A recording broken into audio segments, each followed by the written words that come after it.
अस्सलाम वालेकुम ख़ातिन हज़रात, मैं हूँ इसरार अहमद कसाना। आज हमारा regular programme air marshal Kapil Kak साहब के साथ, और उसमें हमने प्राइमरीली 3 चीज़ें बात करनी है उनके ऊपर। बहुत ही इंपॉर्टेंट इश्यूज़ हैं। एक तो ये है कि आपको पता है कि 2 माह हो गए हैं तालिबान की हुकूमत बने हुए, और उसमें हमने देखना है कि 2 माह में क्या हुआ है, क्या अचीवमेंट्स हैं सो फार। क्योंकि अभी तक एक भी मुल्क जो है वो आगे नहीं बढ़ा उनको रिकॉग्नाइज़ करने के हवाले से। दूसरी तरफ हमने ये भी देखना है कि अब आइंदा क्या होगा, क्योंकि ह्यूमैनिटेरियन क्राइसिस जो है, जिस तरह ये विंटर शुरू होगा, तो वो ज़्यादा एग्रेवेट करेगा। अब उसमें क्या होगा, उसकी भी सूरत-हाल देखनी है। इकॉनमी वहाँ की, अफ़गानिस्तान की क्या सूरत-हाल चल रही है उसकी, वो भी देखेंगे। और साथ हम, अब आपको याद होगा पिछले हफ्ते हमने बात की थी, चाइना इंडिया की बॉर्डर टॉक्स जो थी, उनके हवाले से, जो कि उनमें से अभी तक कोई फ्रूटफुल चीज़ हमें नज़र नहीं आ रही है। और तीसरा साथ ही आज हम डिस्कस करेंगे जो कि रिसेंट एक एग्रीमेंट हुआ है भूटान का और चाइना का, बॉर्डर इश्यूज़ के ऊपर। और आपको मालूम है कि 400 किलोमीटर का जो बॉर्डर है भूटान का और चाइना के साथ लगता है, और चाइना का वाहिद नेबर है जिसके साथ उसके डिप्लोमेटिक रिलेशंस नहीं हैं। तो इस लिहाज से भी इसका इम्पोर्टेंस है। और फिर ये जो 3 स्टेप एग्रीमेंट है, इसके ऊपर इंडिया के कंसर्न्स क्या होंगे, क्या रिज़र्वेशंस होंगी, क्योंकि 1949 की जो ट्रीटी है उसके मुताबिक भूटान की जो फ़ॉरेन पॉलिसी है, वो इंडिया की मर्ज़ी से चलती है और इंडिया का उसमें इनपुट होता है। तो ये सब चीज़ें जो हैं, ये देखेंगे इसका क्या इम्पैक्ट पड़ेगा। और इन तमाम अमूर पे गुफ्तगू करने के लिए हमारे साथ मौजूद हैं जनाब एयर मार्शल कपिल काक साहब। Good morning sir. मॉर्निंग हजूर, मॉर्निंग। इमाम साहब, thank you very much for your time जी। एक तो ये है कि जो तालिबान की सूरत-हाल है, उस पे मेरा ख़्याल है कि आप भी हमारी तरह ही ज़्यादा वरीड हैं, क्योंकि वहाँ पे अभी तक क्लैरिटी नहीं आ रही है, ना ही कुछ पता चल रहा है, क्योंकि कोई रिकॉग्निशन का भी कोई सिलसिला अभी तक शुरू भी नहीं हुआ है। तो आज 2 माह गुज़रने के बाद तालिबान की हुकूमत कहाँ पे खड़ी है? क्या अचीवमेंट्स अभी तक उन्होंने की हैं, इफ एट ऑल? और आइंदा के चैलेंजेस क्या होंगे जी, प्लीज़? एक तरफ से तो बहुत अच्छी बात है कि ये आपने ये मुद्दा आज नाजरीन के सामने एनालाइज होगा। पर पहले तो मैं बताऊं कि तालिबान और अफ़गानिस्तान के अगर हम मौसमी नज़रिए से देखें, हमारे तो जनूबी अफ़गानिस्तान की वो जो मौसमी दखल कहते हैं, वेस्टर्न डिस्टर्बेंसेस, कल से बारिश पड़ती रही है यहाँ पे सारे दिल्ली में, सब स्ट्रीट्स वगैरह पानी से भरी हुई हैं। तो हमारा वेदर भी उसी तरह से आता है, सियासी भी वहीं से आती है, तो मुद्दे भी वहीं से आते हैं। तो ठीक बात। ये एक लाइट हार्टेड इंट्रोडक्शन की है, मगर हमें कोई शक नहीं है, 2 महीने हुए हैं, 2 महीने को 3 दिन, और एक यादगारी जो बदलाव आया है अफगानिस्तान में। आपके नाजरीन जानते हैं, जो बदलाव 20 साल में नहीं हो सका, वो 2 महीने में हुआ है। और 34 प्रोविंसेस को 9 दिनों में तालिबान में काबू पाया है। मगर जैसे आपने खुद कहा है, इस वक्त संगीन सूरत हाल है, डरावनी सी सूरत हाल है, क्योंकि अभी तालिबान को एक फर्म ग्रुप नहीं है सारे अफगानिस्तान में। दूसरी बात है कि अगर ऐसी सूरत हाल बिगड़ती रही तो तालिबान के सामने जो चैलेंजेस हैं वो बढ़ते आ रहे हैं। तो मैं क्या कह सकता हूँ कि अगर आप सलामती की सूरत हाल देखें, 2 जुम्मा नमाजों के बीच में 161 लोग मरे हैं, हाँ जी, 2 हफ्ते। या लोग मरे हैं कुंदुज में और कंधार में। कंधार। तो ये 2 जुम्मा एक हफ्ते में, मतलब, तो this is the seriousness of the situation. हुँ।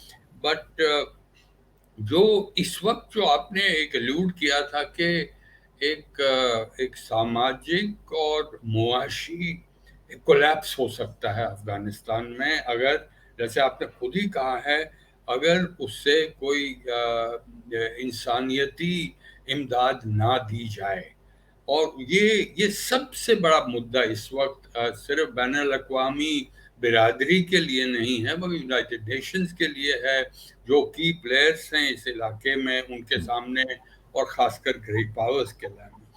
अब बिरादरी के सामने, जो बैन अवी बिरादरी के सामने एक डिलेमा सा है कि आप कैसे इंसानियती इमदाद, मुआशी इमदाद अफगानिस्तान पे जितनी जल्दी हो पहुंचा सकते हैं, क्योंकि वर्ल्ड फूड प्रोग्राम ने कहा है कि अगले साल तक तो एक बुरान ऐसे खतरनाक होगा कि 1/3 अफगान लोग मर सकते हैं। ये फूड प्रोग्राम कहता है। तो आप कैसे पहुंचाएंगे? ये तो एक मसला है। दूसरा है कि बैनुल अक़वामी बिरादरी ये भी कहती है कि अगर उनको इमदाद देनी है तो हम उस पर तालिबान के कैसे दबाव डाल सकते हैं कि जो कि सारे के सारे गुट हैं, G20 हो अफगानिस्तान का, यूनाइटेड नेशन जनरल असेंबली हो, सिक्योरिटी काउंसिल हो, अमेरिका हो, तो वो कैसे दबाव डाला जा सकता है कि वो शामलियत लाए अफगानिस्तान में। जो भी वहाँ पे सियासी, नस्ली, बाकी तरह के खवातीन हो, बच्चे हों, अखलाक हों, उनके जो हकूक हैं उनको कैसे वो ला सकते हैं। तो ये एक डिलेमा सॉल्व करने के लिए एक और चीज़ जो इस वक्त सबसे ज़्यादा उभर आई है कि जो अफगानिस्तान के नेबरहुड में ममालिक हैं वो देख रहे हैं कि खतरा हो सकता है कि क्योंकि हमें रिपोर्ट्स आई हैं, शायद आपके पास भी मौजूद होंगी, कंफर्म नहीं हुआ है कि ये जो कुंदुज पे जो शिया नमाज मस्जिद पे अटैक हुआ, नमाज के वक्त जो हमला हुआ है, ये उइगुर ने किया है। तो ये चीन को भी एक तरीके से एक इशारा मिल रहा है कि वहाँ उन्हें कॉशियस अप्रोच करना है। रूस में थोड़ा बदलाव आया है, आप देख रहे हैं। और मैं हिंदुस्तान की बात भी करूंगा, हम भी अपनी जो खारिजा पॉलिसीज अफगानिस्तान के लिए निभा रहे हैं उस पर आप एक सटल शिफ्ट देखेंगे। अभी बहुत जल्दी है कोई असेसमेंट करना। तो अगर हम सब मिल के देखें, इंटरनेशनल कम्युनिटी की जो दुशंबे डिक्लेरेशन था कि आप इंक्लूसिव बनिए, रिप्रेजेंटेशन कर दीजिए, G20 अफगानिस्तान का जो हुआ, जहां रूस और चीन आया नहीं जब 2593 डिस्कस हो रहा था। अब 9.5 बिलियन अरब डॉलर जो हैं तो वो फ्रीज करी है अमेरिका ने। वो क्या करेगा? वर्ल्ड बैंक से असिस्टेंस नहीं आ रही है, IMF से असिस्टेंस नहीं आ रही है। अब वो तालिबान करे क्या? हुक्मरानी वो करेंगे कैसे? ये भी सोचना है कि इस पर कोई शक नहीं है, तालिबान वहां आ गया है, रहेगा, कभी कमजोर होगा, कभी ताकतवर होगा, मगर तालिबान रहेगा। अब बाकी ममालिक क्या करेंगे? देखिए, कॉन्स्टिट्यूशन की, आईन की बात उठी आ रही है। मैं आपसे सुनना चाहता हूँ, आप शायद इसमें ज्यादा जानकारी रख रहे हैं कि वो अब सोच रहे हैं कि 1964 का जो आईन शाह वाला आईन था। जी हाँ। तो मगर उस पे उन्होंने कुछ कंडीशन डाली है कि अगर शरिया और जो बादशाही का चार्टर है, अगर उस पर कोई टकराव आया तो शरिया विल प्रिवेल। तो इसके लिए बड़ी मुश्किल हो जाएगी। एक और मुश्किल होगी कि इस्लामिक अमीरत अफगानिस्तान जो नाम दिया गया है वो अमेरिका नहीं मानेगा, मुझे नहीं लग रहा। तो अब इतनी मुश्किलें, इतने खतरे, इतने चैलेंजेस हैं कि अब क्या बताएं। अब जब पाकिस्तान की बात कीजिए, एक तरीके से पाकिस्तान अफगानिस्तान में बहुत अहमियत रखता है जब से तालिबान आया है। ये भी इसमें कोई दोहराने की बात है कि हिंदुस्तान के लिए सेटबैक रहा है, क्योंकि 20 साल से जो कोई भी सरकारें थी, अमेरिका बैक सरकारें थी, वो कारजाई की थी या अफगानी की थी। अब तो वो दौर चला गया, एक और दौर आया है। हिंदुस्तान क्या करेगा, इस पे हम थोड़ी देर में बहस करेंगे। लेकिन वो जो रूस में जो हो रही है टॉक्स, उनका भी जिक्र कर दीजिएगा, क्योंकि उसमें जहाँ पे तालिबान होंगे वहाँ पे अब इंडिया को भी उन्होंने इनवाइट किया है। तो वो भी तो एक इंडिया के लिए भी तो एक अपॉर्चुनिटी खुल रही है ना वहाँ पे। नहीं, मैं आपके शायद 2-3 हफ्ते पहले मैंने प्रोग्राम में आपके नाजरीन के सामने पेश किए थे कुछ मुद्दे। एक तो मैंने कहा था कि देखिए, रूस एक बहुत खतरनाक हालात देख रहा है कि अगर ये जो गुटों की बात की, ये तालिबान ही नहीं, वो तहरीक तालिबान पाकिस्तान हो, वो एटिम हो, लश्कर तैयबा हो, जैश मोहम्मद हो, तो ये सब जो उनकी थोड़ी सी ताकत बढ़ रही है। तो इसके लिए रूस, अब आपने व्लादिमीर पुतिन का एक स्टेटमेंट देखा होगा कि उन्होंने कहा है कि 2000 जो दहशतगर्दी हैं वो इराक से। अफगानिस्तान के शुमाली इलाके में है। अब उनको कहाँ से ये जानकारी आई मुझे और पता उन्होंने नहीं। उन्होंने एक और बात भी की है, उन्होंने ये भी कहा है कि इराक से और सीरिया से भी लोग जो हैं वो अफगानिस्तान आए हैं। जी जी। हाँ। और तो उनके बकौल इसीलिए उनके जो वर्ड हैं वो एग्जैक्टली ये हैं कि the situation in Afghanistan is not easy. जी जी, वो तो बड़ा अंडरस्टेटमेंट है। हाँ जो हाँ। बाकी स्टेटमेंट मॉस्को के प्रेस से आती हैं हम्म, वो कहते हैं कि ये तो बिल्कुल ही बहुत खतरनाक हालात हैं। हाँ तो अब अगर रूस ये कह रहा है कि अगर मैं चीन के बारे में करूं, वो भी एक तरीके का होशियारी का रास्ता संभाल रहे हैं। वो कहते हैं कि अगर हम वहाँ इन्वेस्टमेंट करेंगे, क्योंकि वेस्टर्न मीडिया में कहा जाता है अब वो चीन आएगा, हाँ। ट्रिलियंस ऑफ डॉलर्स इन्वेस्ट करेगा, ये होगा वो होगा, मतलब बिल्कुल एग्जैजरेशन है। हम्म, क्योंकि चीन कहता है, चीन से जो मैं चाइना प्रेस देख रहा हूँ, चाइना कहता है कि हमें सब्सटैंटिव गारंटीज चाहिए अगर हमने किसी तरह की सरमायाकारी करनी है, करनी, हाँ इन्वेस्टमेंट ठीक करनी है ठीक अफगानिस्तान ठीक। में। अगर चीन कॉशियस है, अमेरिका तो मैंने बता ही दिया है, हम्म, रूस का जिक्र किया है कि उससे सेंट्रल मरकजी एशिया की जो स्टेट्स हैं वहां पे कुछ एक तरीके से अलग अलग रिस्पॉन्सेज देख रहे हैं। हाँ उज्बेकिस्तान हाँ। एक रास्ता संभाल रहा है, ताजिकिस्तान। ताजिकिस्तान दूसरा रास्ता संभाला है। हाँ ठीक तो ठीक। इसीलिए जो आपने अभी बात की कि एक तो कहते हैं क्वाड्रिलैटरल बनेगा, अमेरिका, हाँ पाकिस्तान, उज्बेकिस्तान और अफगानिस्तान, और दूसरा क्वाड्रिलैटरल जो अभी हम अगले महीने हमारे हाँ। हिंदुस्तान के कौमी सलाहकार जो हैं उन्होंने मीटिंग बुलाई है एनएसएस की। एनएससी, हाँ। वो भी एक बड़ी इंटरेस्टिंग है। उन्होंने चीन को बुलाया है, रूस को बुलाया है, पाकिस्तान को बुलाया है। हम्म, मैं उम्मीद रखता हूँ कि शायद मोहित यूसुफ आएंगे उस मीटिंग हाँ के लिए। हाँ तो अगर, मगर उस पे कुछ सवाल उठाए जा रहे हैं कि अगर रूस की मीटिंग में तालिबान जाता है, हाँ रूस जी। ने रिकग्नाइज नहीं किया,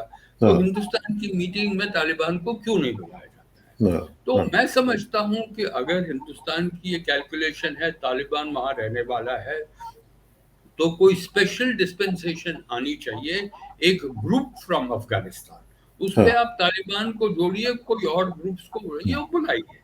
कि हाँ मतलब जो फ्लेक्सिबिलिटी आप चाहते हैं, जैसे आपने बहुत ही अहम मुद्दा उठाया कि रिकग्निशन क्यों नहीं हो रहा है। हाँ अगर पाकिस्तान रिकग्नाइज नहीं कर रहा है, अगर ईरान रिकग्नाइज नहीं कर रहा है, रूस नहीं करता है, चीन नहीं करता है, जो मरकजी एशिया के ममालिक है वो हाँ। रिकग्नाइज, तो कौन करेगा? कौन करेगा फिर? हाँ हाँ। तो मेरे ख्याल में तालिबान में इस पे थोड़ी सी होमवर्क करनी पड़ेगी। इस, जहां तक के चीन का एक और जो एक डिमांड मैं सुन रहा हूँ, मीडिया में देख रहा हूँ, कोशिश की जा रही है कि अब तालिबान पे थोड़ा दबाव डाले कि 500-600 जो उइगुर्स अफगानिस्तान में मौजूद हैं हाँ उनको आप डिपोर्ट कीजिए चीन की तरफ। हाँ। तो क्या ये तालिबान करेगा? ये करेंगे या नहीं करेंगे, हाँ ये भी ये मैं क्वेश्चन है। कह नहीं सकता हूँ। हाँ मगर हाँ जो कोई भी मीटिंग्स हैं, अब जल्दी जल्दी से मैं बता सकता हूँ, जो अमेरिका के साथ मीटिंग हुई है दोहा में हाल ही में, उसके बाद ईयू और अमेरिका के साथ एक जॉइंट मीटिंग हुई है। जो कोई भी वहाँ है कि कहते हैं कि जो जाना चाहता है अफगानिस्तान से उनको हाँ वापस जाने दीजिए अगर उनके पास डॉक्यूमेंट्स हैं। तीसरी बात जो वैसे मैं रिपीट कर रहा हूँ खुद को कि अगर आप इंक्लूसिव नहीं हैं, अगर आप रिप्रेजेंटेशन नहीं देते हैं विमेन्स राइट्स, तो अब देखिए हाँ हाँ। एक बात जो अफगानिस्तान से आती है, अगर प्रोटेस्टर्स होंगे सड़कों में और गलियों में, वो खवातीन होंगी, हम्म। क्योंकि खवातीन के खिलाफ वो कोई वायलेंस नहीं लेकिन करेंगे। लेकिन मैं बहुत ज्यादा चेंजेस देख रहा हूँ तालिबान में, उनकी जो अप्रोच है। इमाम साहब आप भी जरा गौर कीजिएगा कि एक तो ये है कि खवातीन के हवाले से भी उनकी जो पहले वाली पॉलिसी थी वो अब नहीं है। दूसरी बात यह है कि मैंने एक और जो चेंज देखी है वो ये है कि पोलियो के हवाले से आपको याद होगा कि पोलियो के ऊपर इनका अपना एक डिफरेंट वर्जन था, वो नहीं इसको मानते थे, वैक्सीनेशन नहीं। अब उन्होंने एक पाकिस्तान से रिक्वेस्ट की है कि आप बाकायदा तौर पर हमारे साथ कोऑपरेट करें, पोलियो वैक्सीनेशन की उन्होंने इजाजत दे दी है, which is a big big news actually.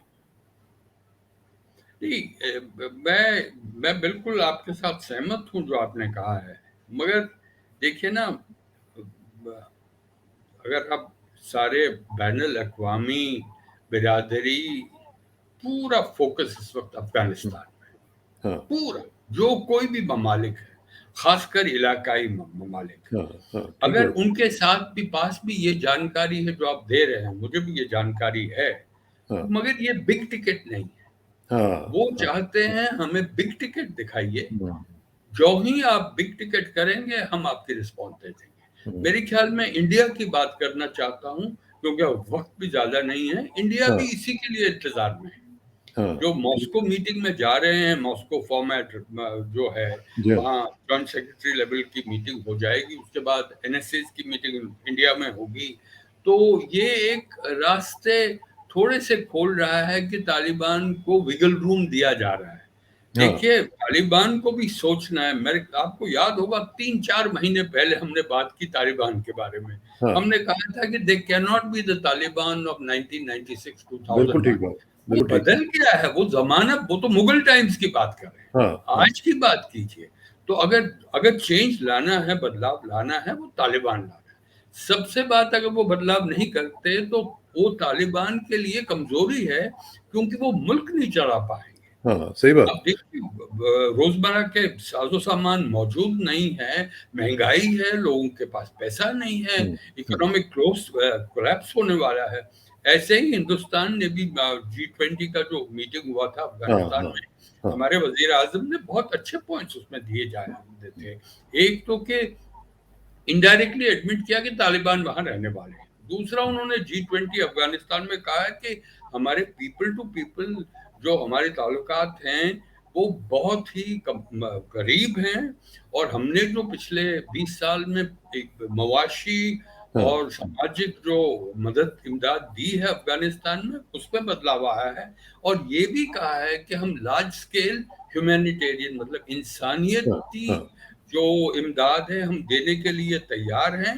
हम इंटरनेशनल एजेंसीज की के थ्रू वो वो देंगे, ठीक, इमदाद देंगे। ठीक, व्हिच इज़ गुड, मैं व्हिच इज़ गुड। समझता हूँ, मैंने रिकमेंड किया है सरकार को, कम से कम अगर आप 10 लाख या 20 लाख टन हाँ, गेहूं और अनाज और बाकी जो फोर्टिफाइड भेज दें, बिस्किट्स हाँ, हमने दिए हाँ, थे, वो हाँ, आप बाय रोड भेज दीजिएगा। हाँ, मुझे ठीक, कोई ठीक, शक नहीं है कि पाकिस्तान वो अलाउ करेगा, बिल्कुल क्योंकि करेगा। अफगानिस्तान के लिए है। बिल्कुल तो ठीक। ये एक बिग टिकट हमने करना चाहिए। अब वो अच्छा, अब होगा आपने वो आपने भी। आपने बदलाव की बात की है।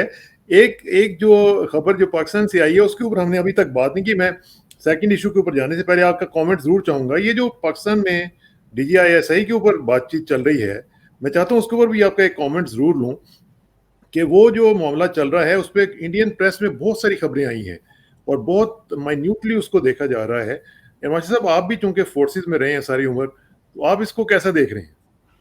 नहीं, क्या मैंने सुनी नहीं बात। ये जो डीजीआईएसआई को चेंज करने के हवाले से जनरल फैज हमीद को उन्होंने चेंज कर दिया, उधर कोर कमांडर पेशावर भेज दिया और उसके ऊपर थोड़ी सी वहां पे एक कह लें कि स्टैंड ऑफ सा बना हुआ है इस वक्त। तो उसको इंडिया में आप किस तरह देख रहे हैं जी? नहीं, ये मैं पिछले पिछले 25 साल से बड़ी बारीकी से पाकिस्तान को देखता हूँ। बहुत हमारे बहुत करीब दोस्त पाकिस्तान में हैं। ट्रैक 2 में हमने 20 साल से काम किया है। ये ये सूरत हाल बिगड़ सकते हैं। अच्छा। ये सिर्फ ट्रांसफर्स ही नहीं है, हम्म, क्योंकि ये है कि जो एक तरीके का बैलेंस ऑफ पावर्स बिटवीन हाँ, रावलपिंडी एंड इस्लामाबाद, हाँ ये जी, हमेशा इस पे किसी तरह का दबाव नहीं होना चाहिए, इस पे हम्म, प्रेशर नहीं आना चाहिए, क्योंकि ये बड़ी ट्रिकी बातचीत है। दूसरा, कि आप जानते हैं कमर बाजवा साहब भी अगले महीने रिटायर हो रहे हैं। एक अगले साल, नया, अगले साल, अगले साल। ही नहीं, इस साल उनका है, नहीं नहीं अगले नहीं साल। नहीं, नहीं अच्छा, नहीं, अगले 22 में। साल है। हाँ, अगले तो साल में फिर होगा। खैर, फिर तो इतना सीरियस मामला नहीं है। मैं इतना हाँ, और ही ज्यादा सीरियस होता अगर वो नवंबर में जाते। हाँ, हाँ, हाँ, तीसरा तीसरा जो है कि सारी दुनिया जानती है, इसरार साहब भी जानते हैं, कपिल कात भी जानता है। हम्म, अगर इमरान खान को आपने वहां पे गद्दी पे बिठाया है, वो किसने बिठाया है वो भी सब लोग जानते हैं। हम्म, तो उसके बावजूद अगर इमरान खान ये संभाल नहीं पा रहे हैं, वो ये तो लीडर कौन है? हम्म, पाकिस्तान के लीडर तो इमरान खान है। अगर हाँ, अंदरूनी हिसाब में थोड़े दबाव हैं, कुछ अलग अलग के सब लीडर्स हैं, वो तो दूसरी बात है।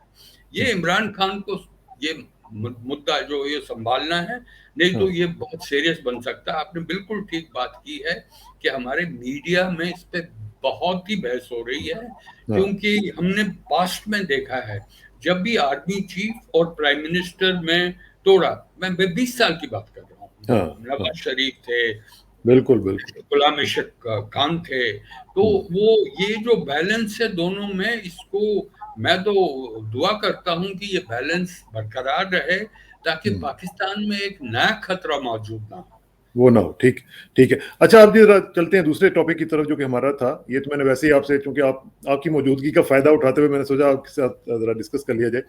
ये जो बात हो रही है चाइनीज इंडिया के बॉर्डर इशू के ऊपर भी, और फिर ये जो रिसेंटली हमने देखा कि चाइना का और भूटान का जो एग्रीमेंट है वो हुआ है, ये डोकलम के बाद 4 साल के बाद एक सिलसिला जो हुआ है, इसमें इंडिया के लिए क्या चैलेंजेस हैं, और चाइना अब क्या चाह रहा है? क्या उसको डिप्लोमेटिकली अपने रिलेशंस बढ़ाना चाहता है भूटान के साथ? और फिर इसमें एक जो सिक्योरिटी एंजाइटी है वो स्ट्रेटेजिक सर्कल्स में इंडिया में, वो क्यों है? नहीं, आप हमेशा हमेशा बड़े पेनिट्रेटिंग इंसाइट्स देते हैं और हमारी रिएक्शन लेना चाहते हैं, तो मैं कोशिश करूंगा कि जवाब दूं। प्लीज। पहला तो है कि जो 13वां राउंड था बातचीत का, जी और कमांडर लेवल पे 10 अक्टूबर का था, तो एक हफ्ता ही जी गुजरा है। जी। ये इसका ऑब्जेक्टिव था कि 17 महीनों से जो वहाँ पे सरहद पे कशमकश है उनके फौजियों और हमारी फौजियों को, तो हाँ, इसको एक तरीके से आगे बढ़ाना है कि इसको रिजॉल्व किया जाए। मगर जो हुआ है ये एक एक स्टेलमेट है हाँ, ठीक। इस पे, और उसके और कोई लफ्ज अल्फाज की बात करने की ठीक जरूरत नहीं है, ठीक। क्योंकि ये इसकी जो अगर वजह है वो चीन की इंट्रांसिजेंस है। ये कोई मेरा पेट्रियाटिज्म नहीं है, मैं बड़े objectively like world citizen I am analysing it. उसमें क्या है, पोजीशन जो है बहुत सख्त हो गई है, कि जो हमारी दो तरफा जो एटमॉस्फेयर रहा है, कभी थोड़ा सा कम, कभी खुशी कभी गम, मगर इस वक्त हम सिर्फ गम ही गम देख रहे हैं। तो ये दोनों ममालिक के लिए और सारे इलाके के लिए, जनूबी एशिया के लिए ठीक नहीं है। और ये भी जबकि आप और हम नहीं, हमारे वजीर खारजा जयशंकर और उनके वजीर हाँ, खारजा वांग यी ने, आपको याद होगा दुशंबे डिक्लेरेशन हुआ था, बिल्कुल तो बिल्कुल। उन्होंने कहा था कि both sides should resolve the remaining issues at the earliest। हाँ हाँ ये कई महीनों की बात कर रहा हूं, हाँ। तो अर्लीस्ट कहाँ आया? अब इस वक्त क्या है कि एक चीन की तरफ से एक बदलाव है, इस पे आपको भी सोच विचार करना है। वो क्या है? अब शी जिनपिंग अगले साल नवंबर में 20th कांग्रेस में उनको जवाब देना पड़ेगा, कि उनको सवाल उठाए जाएंगे, उनको अंदरूनी उनका काफी चैलेंजेस हैं, प्रेशर काफी आएगा। थ्रेट्स हैं, क्योंकि हम्म, उनको कहा जा रहा है कि वो चाहते हैं कि वो मौसी तुंग बने, हाँ। मगर वो कह रहे हैं कि हम मौसी तुंग आपको नहीं बनाएंगे, आप डंग शोपिंग ही बनिए तो ठीक रहेगा। ये उनके ठीक। लिए, वो जानते हैं पर्सनली। हाँ और हाँ। चीन इस वक्त पर्सनली एक ही उस ड्राइवर सीट में एक ही शख्स हैं, वो शी जिनपिंग है। तो जो कुछ भी होगा, वो अफगानिस्तान में हो या ठीक। हमारी सरहद पे हो या भूटान की बाउंड्री का लेकिन रेजोल्यूशन हो, लेकिन चीन के ये मैं आपको दिखा रहा हूँ, ये इनका जो अखबार है साउथ चाइना पोर्ट जो है उसका, ये अगर आप देखें तो इसमें वो बेसिकली यही कह रहे हैं कि ये जो हमने एग्रीमेंट किया है, साउथ चाइना मॉर्निंग पोस्ट ये कह रहा है कि China and Bhutan reach deal on Himalayan border talks in test for India. अब ये देखें कि वो क्या इसमें कह रहे हैं। वो ये कह रहे हैं कि ये इंडिया के लिए एक टेस्ट होगा, और ये बेसिकली वो कह रहे हैं कि जो हमने एग्रीमेंट किया है ये इंडिया को हमने इनकरेज करने के लिए किया है कि वो भी हमारे साथ बॉर्डर टॉक्स करे और उसमें प्रोडक्टिव टॉक्स करे। अब इसमें क्या प्रोडक्टिव टॉक्स होंगी, जरा ये मुझे थोड़ा सा बता दें। नहीं, देखिए पहले तो मैं आपको थोड़ा सा करेक्ट करना चाहता हूँ, कभी हमने ऐसी जरूरत नहीं दिखाई है कि नहीं नहीं नहीं, आपके प्लीज। आपके अल्फाज पे करेक्ट करें। ये समझौता नहीं है, एग्रीमेंट नहीं है, अच्छा। It is a memorandum of understanding. ठीक ठीक। ये तो सबसे नीचे दर्जे का एक अंडरस्टैंडिंग ममालिक में होता है कि हाँ, ये एक रास्ता हम ढूंढेंगे, इसीलिए इसको 3 स्टेप अग्रीमेंट 3 स्टेप नहीं होता है, समझाओ जो मेमोरेंडम ऑफ अंडरस्टैंडिंग 3 स्टेप हो सकता है कि हम कैसे कदम उठाएंगे ताकि हम फिर बातचीत करें और जो बाउंड्री इशू भूटान और चीन का है वो रिजॉल्व करें। अच्छा, ये वैसे इसमें थोड़ा सा just to cut you short, ये जो इनका पहली लाइन है वो यही कह रही है कि China has signed an agreement with Bhutan.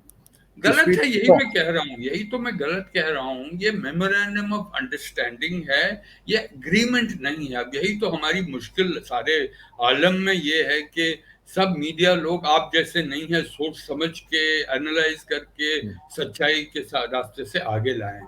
क्योंकि आप ही ने रिपीट किया 1949 की ट्रीटी के हिसाब से भूटान अगर कोई एक्सटर्नल एग्रीमेंट करेगा बिना इंडिया के वो कर नहीं सकता है। नहीं कर इसमें सकता। कोई हाँ, शक नहीं है, जो कुछ भी बातचीत चीन और भूटान के बीच हो रही है उस पे इंडिया इज प्लग्ड इन। हाँ कि फॉर्मली नहीं है, मगर भूटान इंडिया को पूरा जानकारी दे रहा है। तीसरी बात है, ये 24 राउंड है, ये आपको नाज़रीन को बताएं कि 1984 से शुरू हुआ है। जी हाँ, 24 राउंड हुए हैं। और अब क्या हुआ है कि अब 2017 में ये समझाने की जरूरत है, वो ये है कि डोकलम जो एरिया है वो भूटान का एरिया है, तो वहां पे चीनी इंट्रूड कर गए जैसे वो करते आ रहे हैं, तो हमें उसकी फिक्र नहीं है। मगर फिक्र ये है कि अब जो अग्रीमेंट में वो भूटान पे दबाव डाल रहे हैं कि आप हमें मरकजी भूटान के इलाके में आपको जितनी जमीन चाहिए हम दे देंगे आपको, मगर आप हमें डोकलम दे दीजिए। डोकलम दे दें। हाँ, वो भूटान डोकलम दे नहीं सकता है कि डोकलम जो है वो इलाका भूटान का है, वो एक तलवार है, एक छुरी है, जो चुम्बी वैली से सिलीगुड़ी कॉरिडोर में, जिसे हम ईस्टर्न चिकन नेक कहते हैं, वो चिकन नेक है। वो मुर्गी को मारना है तो सिर्फ एक छुरा चाहिए, उनकी गर्दन काटनी है। बिल्कुल बिल्कुल। भारत के लिए बहुत वल्नरेबल एरिया है, वो भूटान कभी नहीं मानेगा क्योंकि हिंदुस्तान भूटान को ये करने नहीं देगा। ये लंबा रास्ता है। वो 1996 का जो पैकेज डील था कि ये किया जाएगा, उस वक्त वो डील था, वो एग्रीमेंट नहीं था, मगर बातचीत हो रही थी। वो हिंदुस्तान मानेगा नहीं। ये रास्ता बड़ा लंबा रास्ता है। अभी भी एक साक्टेंग वाइल्ड लाइफ सेंचुरी है और उसके साथ एक और इलाका है जिसपे चीन डिमांड कर रहा है कि ये हमारा इलाका है, वो अभी भी रिजॉल्व नहीं हुआ है। तो जो 3 स्टेप मेमोरेंडम ऑफ अंडरस्टैंडिंग, मैं रिपीट करता हूँ, ये एग्रीमेंट नहीं है साउथ चाइना पोस्ट का है या डेली न्यूज का है, वो जो है उनका जो चाइना का ग्लोबल टाइम्स मुझे याद नहीं आया। ग्लोबल टाइम्स तो उनकी सरकार की पॉलिसी दिखाता है, उस पर अभी तक इसके बारे में कुछ नहीं आया। ग्लोबल टाइम्स मैंने ट्रैक किया है, मगर ये एग्रीमेंट वगैरह की बात नहीं कर रहे हैं क्योंकि उनको पता है कि हिंदुस्तान ये करने देगा ही। मगर रास्ता खुला है, अच्छा है। अगर भूटान और हिंदुस्तान जो है वो दो ही ममालिक हैं जिनके साथ अमेरिका चीन ने अभी तक ये समझौता नहीं किया। बाकी ममालिक के साथ सारा लैंड जो फ्रंटियर है वो एग्रीमेंट हुए हैं। सेंट्रल एशिया के कुछ ममालिक थे, किर्गिस्तान, कजाकिस्तान, उनका एग्रीमेंट हुआ है। वो जब हम कजाक और किर्गिज और ताजिक से मिलते हैं, वो कहते हैं कि हमें ऐसा किया गया एग्रीमेंट, हम उम्र भर अभी इसकी परेशानी करेंगे क्योंकि जो इलाका हमारा था वो ले गए, वो एग्रीमेंट हो गया क्योंकि हम कमजोर ममालिक हैं। ये खुद हमने ट्रैक 2 में हमारे साथ बात की।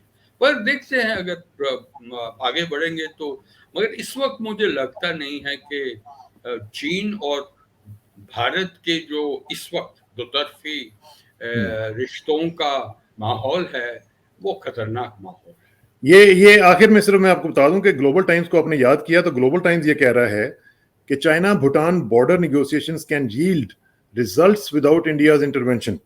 ये उन्होंने एडिटोरियल लिखा है, ये आप पढ़ लीजिएगा। और आप याद कर रहे थे तो मैंने सोचा चलें आपको ये मैं दिखा दूं कि उसमें उन्होंने काफी। ग्लोबल टाइम्स पे प्रॉब्लम इसरार साहब ये है कि एक तो वो पहले डिनायल में होता है, उसके बाद डिनायल जब करते हैं उसके बाद वो एक तरीके की हेलुसिनेशंस में जाता है। अभी जो आपने कहा है कि इट कैन बी हाँ done without India's intervention, can not be done, आपने हाँ एग्रीमेंट खुद ही कोट कर दिया है।